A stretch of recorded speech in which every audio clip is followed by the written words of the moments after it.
Morning,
Professor. Morning, you're late.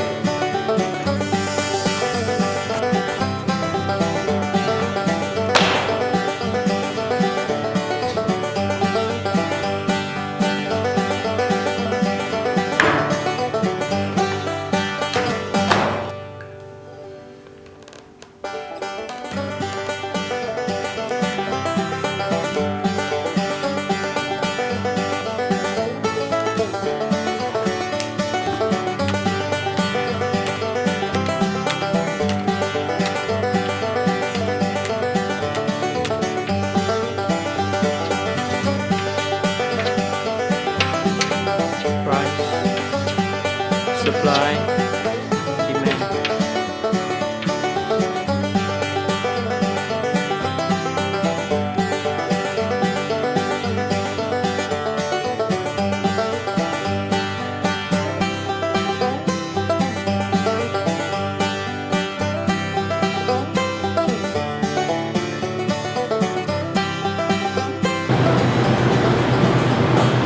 No chowder today?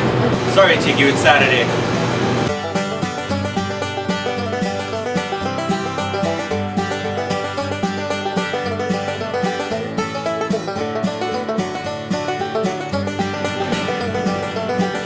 Anna, did you do that economics paper yet? Sent it this morning.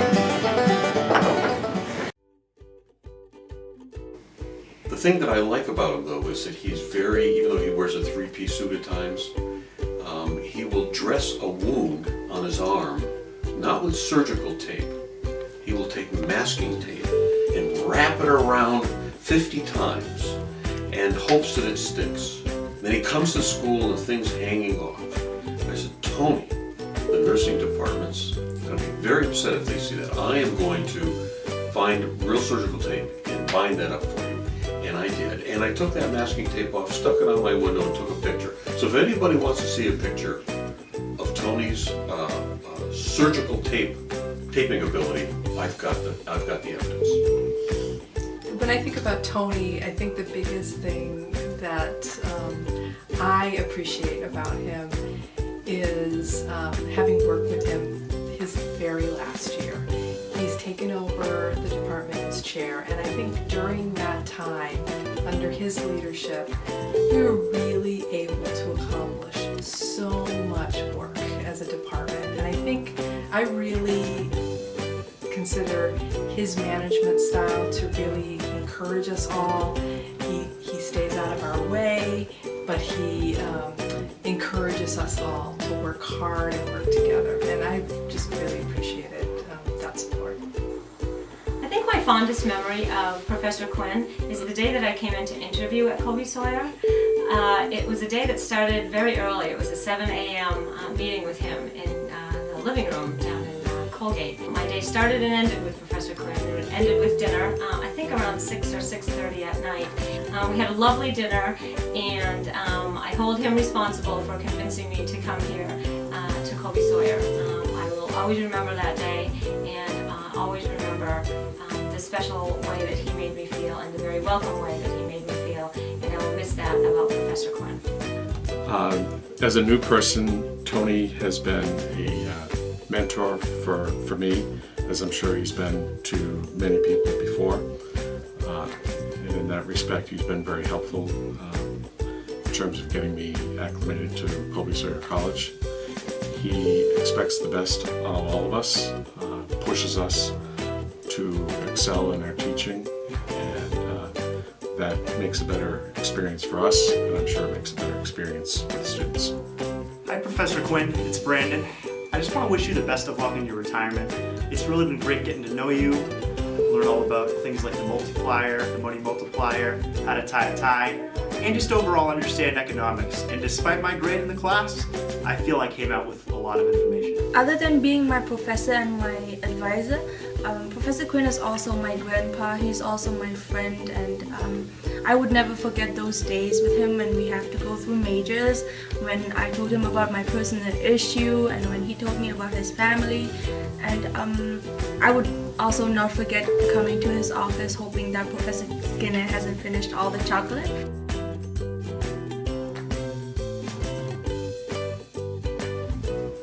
Chowder.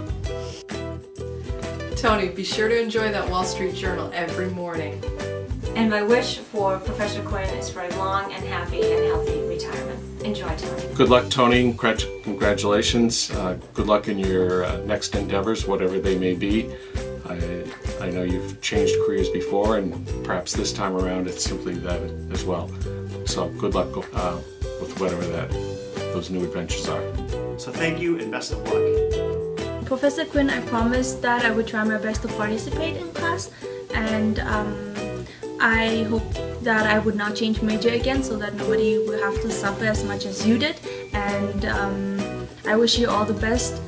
Hopefully you won't drink too much coffee.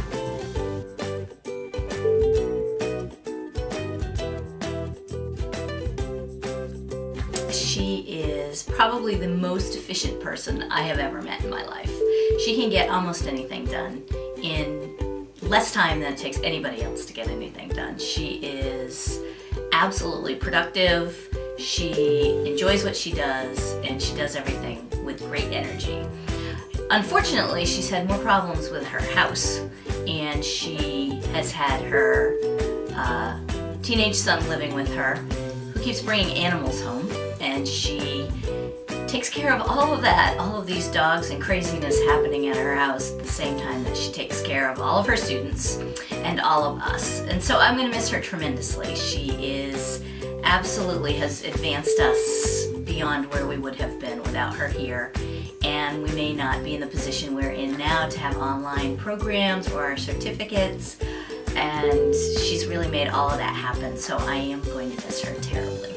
So I have a little story about Sharon from when she started with us 2 years ago, I believe, the fall of 2012, and we were right in the middle of this political year with the election coming up and all of that, and we have a very political department. We like to debate, we argue, have fun debates about different things. So she would kind of listen. We'd have the Obama supporters on their side and the Romney people on the other side.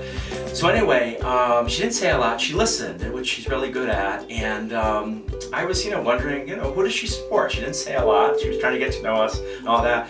So I figured out after a while that we were really evenly divided between the Democrats that supported Obama and the Republicans. So what I decided at the end, I named her our swing voter of the business department, and I told her that, and she thought it was kind of funny because she was the deciding vote for us, and it just was fun to get to know her, and she was trying to,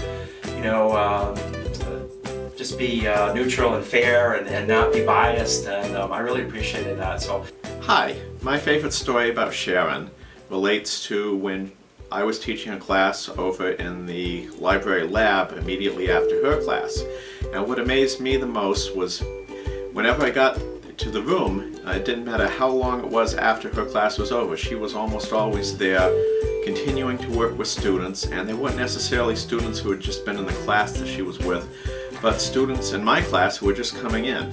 And it just left a huge impression to me how dedicated she was to the job and the students, and that she would always go that extra mile for them. Sharon, don't forget, we're going to be in Las Vegas in October. I can't wait to see you then. Sharon, I want to wish you all the best out in Oregon. We'll miss you tremendously. Please keep in touch. I do know how to use email, so I look forward to hearing from you that way. And if you're ever out in New England again, please be in touch. We'd love to see you again. Best of luck. You deserve it. Sharon, I hope you have a fantastic time out in Oregon. It's a beautiful country. It's where my best friend lives, and I'm sure you'll do great there.